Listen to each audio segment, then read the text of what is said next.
하두셋. 안녕하십니까. 3화이럴입니다. 송덕수 교수님과 제18 신민법 강의 3회독 82페이지 제3절 법률행위 종류 보겠습니다. 3화이럴TV 7차 구독, 추천을 부탁드리고 유튜브 구독을 권합니다. 제3절 법률행위 종류.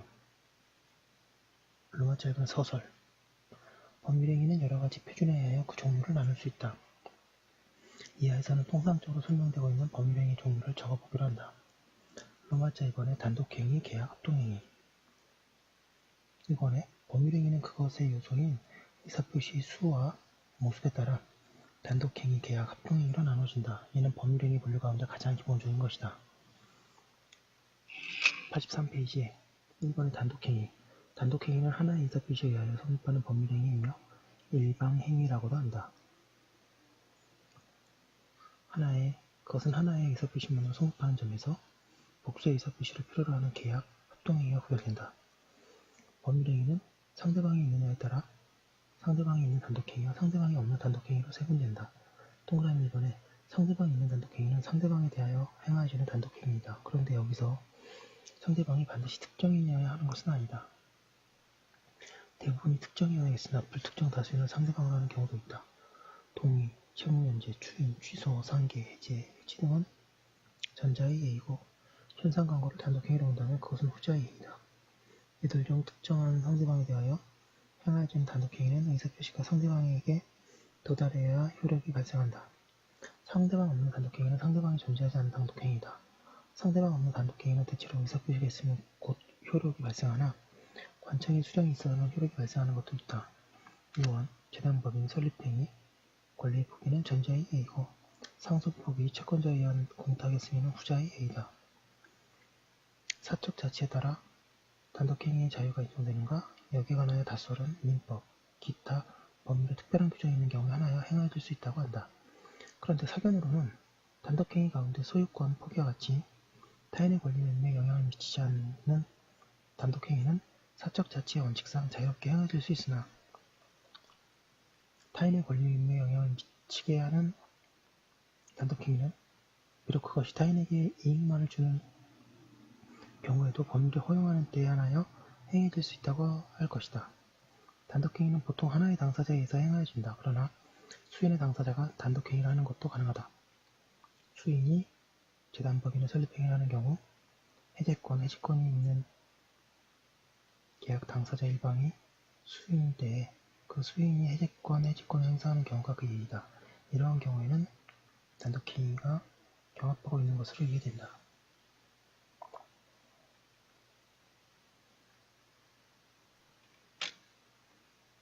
이번에 계약, 양가를 보내기. 계약의 예는 넓은 의미의 것과 좁은 의미의 것의 두 가지가 있다. 동그라미 1번. 넓은 의미의 계약이라고 하면 논리상이 서로 대립하는 의사표시 일치에 의해서 성립하는 법률행위를 말한다. 이는 반드시 여러 개의 의사표시가 필요하다는 점에서 단독행위에 다르고 여러 개의 의사표시 방향이 평행적 구심적이 아니고 대립적 교환적이라는 점에서 합동행위의 차이가 있다. 넓은 의미의 계약에는 채권계약 뿐만 아니라 물권계약, 중물법인계약, 가족법상 계약 84페이지 등도 포함된다. 그에 비하여 동그라미 2번의 좁은 의미의 계약은 채권계약, 즉 채권의 발생을 목적으로 하는 계약만을 가리킨다. 이러한 채권계약과는 구별하기 위하여 다른 계약의 경우에는 합의라고 표현하기도 한다. 민법은 채권계약에 관하여 계약이라는 용어를 사용하고 있다. 우리 민법에는 증여, 매매, 임대차와 같이 15가지의 전형적인 채권계약이 규정되어 있다. 그러나 사적 자치 내지 계약자의 원칙상 규정되지 않은 종류의 계약은 얼마든지 체결될 수 있다. 양가르곤의 계약의 성립.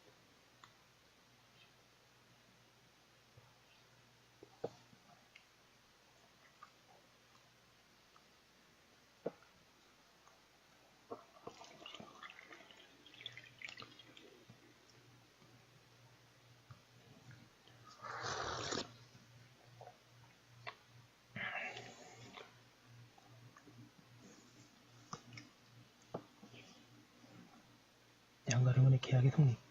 민법은 넓은 의미의 계약의 성립에 관하여 일반적인 규정을 두고 있지 않다. 단지 채권계약에 대해서만 채권법 중 계약법에 규율하고 있을 뿐이다. 그런데 계약의 성립은 그것이 법률행위에 관한 일부의 논의를 전제로 할 뿐만 아니라 그것 자체가 법률행위에 대한 다른 논의의 전제가 되기도 한다. 그런 점에서 볼 때 계약 성립은 민법 성립 분야에서 다루는 것이 바람직하다.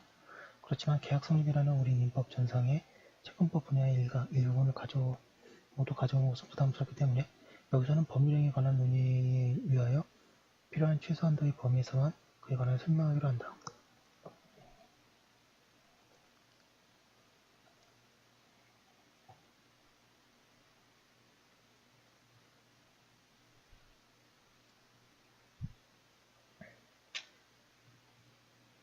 보통의 계약은 계약 당사자의 의사표시 일치 즉 합의가 있어야 성립한다. 의사표시 일치 즉 합의는 당사자의 의사일치가 아니고 표시일치이다. 좀 더 정확히 말하면 의사표시의 해석에 관하여 확정되는 표시행위들의 의미가 일치하는 것이다. 이러한 의사표시의 일치가 없는 경우에는 이른바 불합의가 되어 설사 당사자가 합의가 있다고 했더라도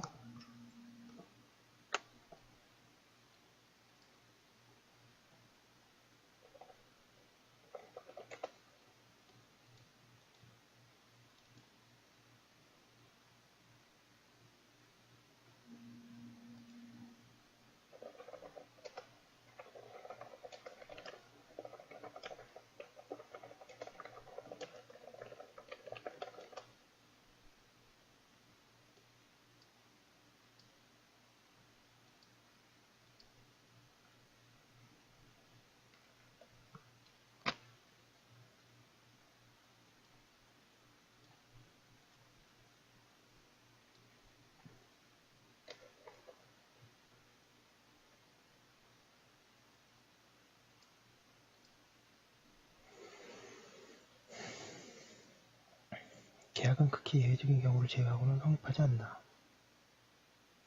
그리고 계약이 성립하지 않으면 계약의 유효무효는 아예 문제가 되지 않는다. 법률행위의 유효한 성립을 전제로 하는 취소도 마찬가지이다. 계약을 성립시키는 합의는 보통 계약과 청약에 의하여 행하여진다. 그런데 민법은 그 외에 의사실현과 교차청약에 의하여도 계약이 성립될 수 있음을 규정하고 있다. 의사실현은 승낙의 의사표시로 인정되는 사실이다. 의사실현이 의사표시인가에 관하여 견해가 대립되고 오히려 통솔한 의사표시가 아니라고 한다. 그러나 의사실현도 자기결정에 의한 법률관계의 형성이라는 의사표시의 본질을 지니고 있으므로 의사표시라고 보아야 한다. 그것은 추단적 행위에 의한 묵시적 의사표시이다. 그리고 보면 의사실현에 의한 계약 성립도 의사표시의 일치 즉 합의에 의한 것이다. 교차청약의 경우에도 의사표시들은 비록 청약과 승낙에 관계 있진 않지만 실질적으로 합의에 있기 때문에 그건 역시 합의에 의하여 계약이 성립한다.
한편 일부 견해는 전차, 승차, 수도, 전기, 가스의 이용, 유료 주차장의 이용에 의해 대량적 거래에 있어서는 합의가 아니고 이용에 의해서 계약이 성립한다고 한다.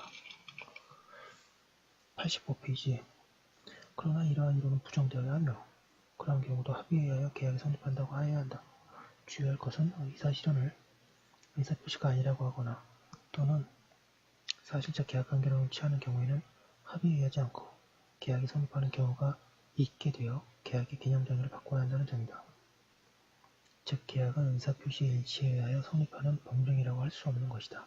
그럼에도 불구하고 그러한 주장을 하는 문헌은 모두 계약 개념을 그대로 두어 모순을 보이고 있다.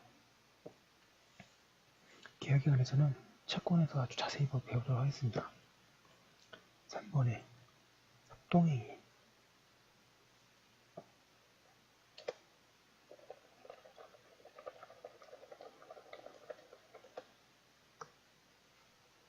합동행위는 평행적, 구심적으로 방향을 같이 하는 둘 이상의 의사표시의 일치를 성립하는 법률행위다.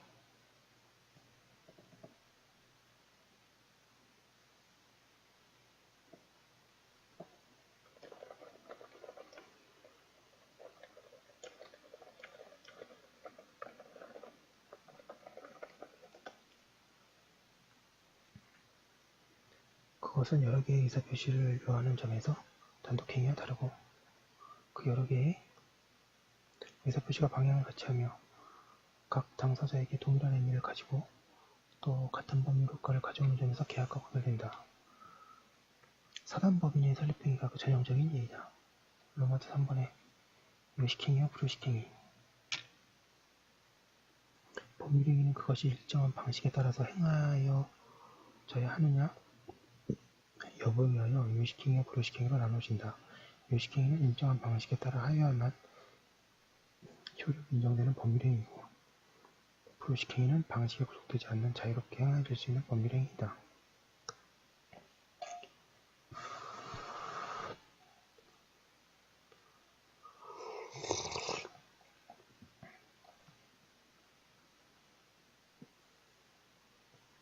우리 법상 법률행위는 원칙적으로 불요식행위이다.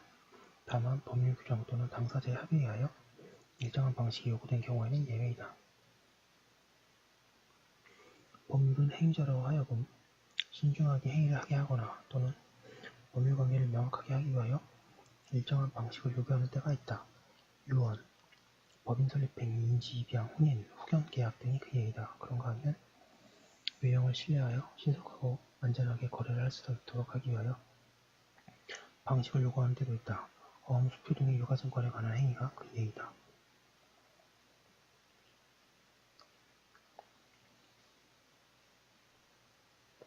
요식행위에 있어서 방식을 갖추지 않은 경우의 효과는 법률 또는 당사자의 약정의 해석에 의하여 결정되며 때에 따라서 법률행위에 성립하지 않는 것으로 되거나 또는 무효로 된다.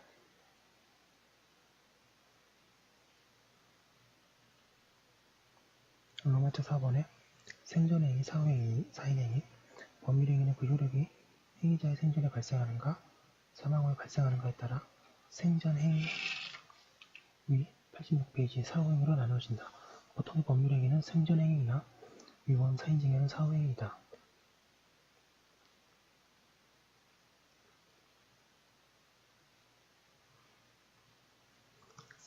로마서 5번에 채권행위, 물권행위, 준물권행위.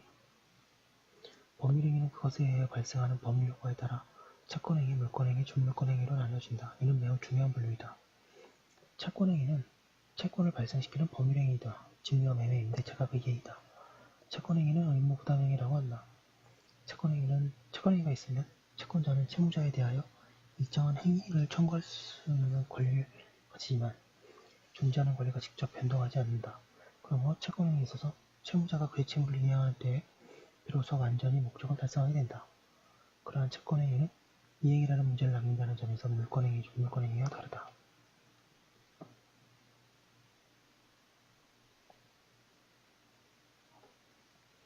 물권행위는 물권의 변동을 목적으로 하는 의사표시의 요소로 하여 성립하는 법률행위다. 예컨대 소유권 이전 행위, 저당권 설정 행위가 그 예이다. 물권행위는 채권행위에 달리 직접 물권을 변동시키고 이행의 문제를 남기지 않는다. 다만 법률인 물권행위 외엔 등기 인도와 같은 다른 요건을 갖추어야 물권 변동이 일어나도록 규정할 수 있으며 그때에 물론 물권행위 그 외의 다른 요건도 갖추어야 한다. 우리 민법은 그러한 입장이 있다. 그에 관해서는 물권법에서 자세히 다룬다. 준물권행위는 물권 이외의 권리를 종국적으로 변동시키고 이 행위라는 문제를 남기지 않는 법률행위이다. 채권양도, 지식재산권의 양도, 채무면제 등이 그 예이다. 채권행위, 물권행위, 준물권행위의 구별은 법률행위 효과에 관한 구별이기 때문에 단독행위, 계약 등의 분류와는 차원을 달리한다. 그 결과 채권행위, 물권행위, 준물권행위에는 단독행위인 것도 있고 계약인 것도 있다.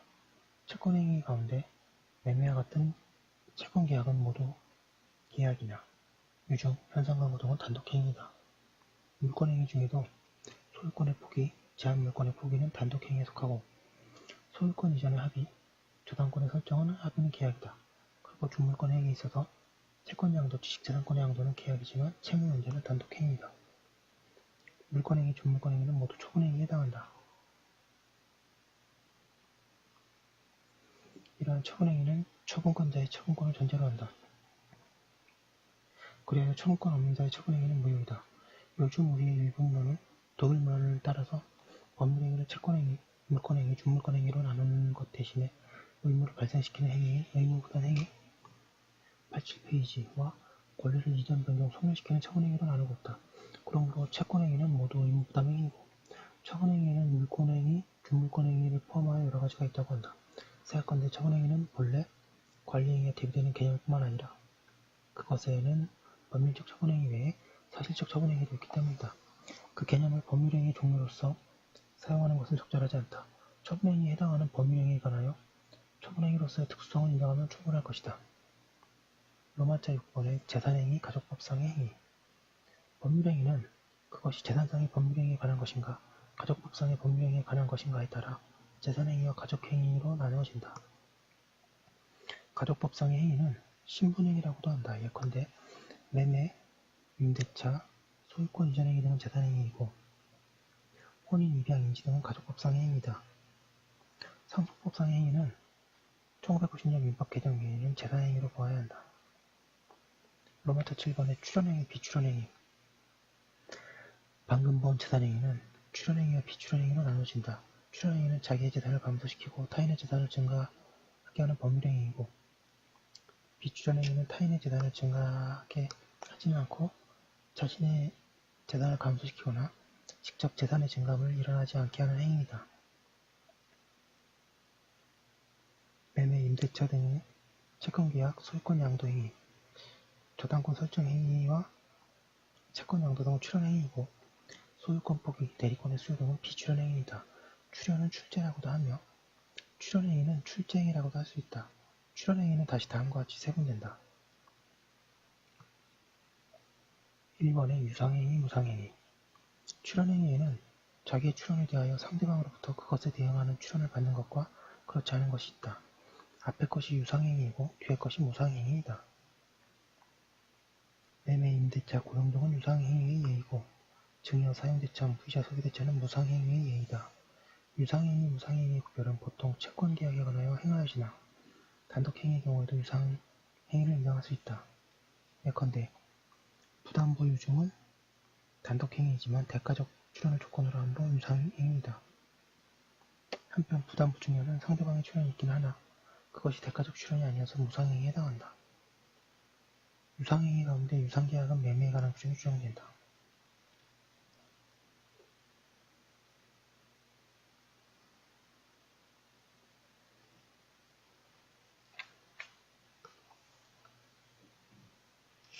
네, 88페이지 2번의 유인행위, 무인행위. 출연행위는 다른 법률관계를 전제로 하여 행하여진다. 이러한 경우에 출연행위 전제가 되는 법률관계를 출연의 원인이라고 한다. 그런데 출연행위 중에 이와 같이 출연의 원인에 존재하지 않으면 효력이 생기지 않는 것이 있는가 하면 원인이 존재하지 않더라도 그대로 유효한 것이 있다. 앞의 것이 유인행위이고 뒤의 것이 무인행위이다. 출연행위는 유인행위의 원칙이다. 그러나 출연행위를 모두 유인행위로 하면 원인이 존재하지 않을 경우 구출연행위의 무효가 되기 때문에 거래의 신속과 안전을 지게 된다. 따라서 법률은 일정한 경우에는 원인의 존재와 관계없이 출연행위를 유효하게 다룬다. 무인행위의 전형적인 예로 어음행위를 들 수 있다. 한편 물권행위가 유인행위인가 무인행위인가에 대하여 견해가 대립하고 있다. 로마자 8번에 신탁행위, 비신탁행위. 재산행위의 특수한 행위로 신탁행위라는 것이 있다. 그리고 우리 법상 인정되는 신탁행위에는 신탁법에서 말하는 신탁을 설정하는 법률행위와 민법학상의 신탁행위 두 가지가 있다.